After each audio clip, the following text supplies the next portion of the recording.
ញើពុកម៉ែស្រហូតជានិច្ចដូចជាក្របពេជ្រក្រងទុកពេជ្រអើយអូនរងស៊ីតស៊ូរុំបានខ្លួន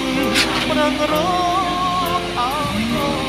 នស្រឡាញ់ក៏ធ្វើ